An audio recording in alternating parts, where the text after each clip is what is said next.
HII. Most companies try to time their IPO for a year when the numbers look their best.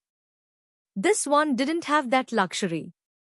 In the year before it went public, profit actually fell by close to 20%.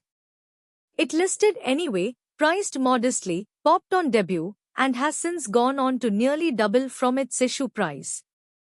That's an unusual arc, and today we are going to understand whether the market is looking at the same numbers you would, or a different, more recent story entirely. Quick numbers first. Market capitalization of roughly 5,700 to 5,800 crore rupees. It listed only in May 2026, so the public track record here is genuinely short. Price to earnings ratio sits around the high 30s to 40 times. Full year profit for the year before listing came in at 160 crore rupees, down from 197 crore the year before. But the most recent quarter alone posted profit of around 82 crore, up over 50% year-on-year. Keep that contradiction in mind, it's the whole story.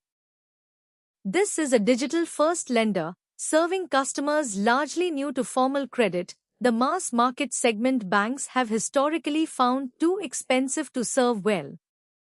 It runs to consumer-facing apps, one built around checkout finance at the point of purchase, another offering personal loans and loans against property, both funneling into a single RBI-regulated NBFC lending subsidiary. The pitch is genuinely tech-first, a proprietary, in-house machine learning underwriting engine built to assist borrowers with little to no formal credit history. Scale is real here, more than 50 million registered users, close to 2.9 million active borrowers, and assets under management that grew at a reported compound annual rate of close to 80% between financial year 2023 and 2025. Here's where it gets more interesting than the growth headline alone suggests.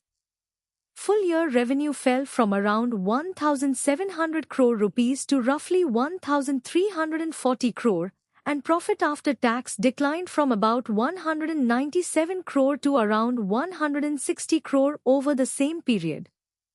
A genuine step back, not a rounding error. But look at the more recent quarters, and the picture shifts sharply. The quarter ended March 2026 posted profit after tax of roughly 82 crore rupees, up over 50% year-on-year. A full annual report showing contraction, sitting right next to a run of recent quarters that look like a genuine turnaround. What did the company do with the money it raised? The IPO brought in close to 850 crore rupees as a fresh issue, alongside a smaller offer for sale.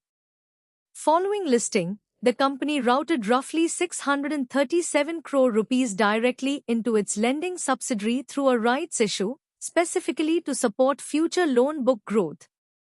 That's a straightforward, sensible use of proceeds for a lending business, more capital directly funding more lending capacity. A few risks worth naming plainly. This company has a genuinely short public track record, having listed only months ago. The profit decline from the year before listing needs a fuller, confirmed recovery, not just a couple of strong quarters, before you should treat it as fully resolved. The loan book itself is young and built rapidly around new-to-credit borrowers, which is inherently harder to underwrite reliably, and it hasn't been tested through a genuine stress period yet. And competition here comes from far larger, better capitalized lenders actively expanding into the same underserved segment.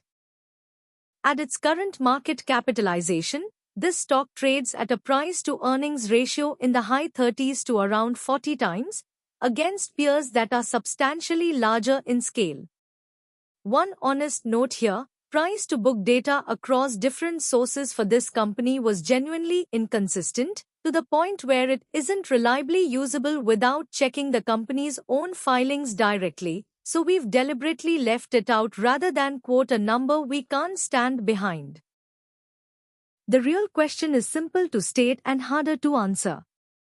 is the market correctly pricing a genuine turnaround backed by sustained improvement, or extrapolating 2 or 3 good quarters onto a business that only recently proved it can also have a bad year?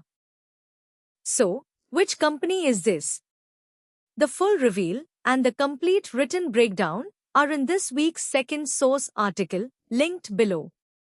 This is a business case study for educational purposes only, not investment advice. Please do your own research before making any investment decision. Thanks for watching.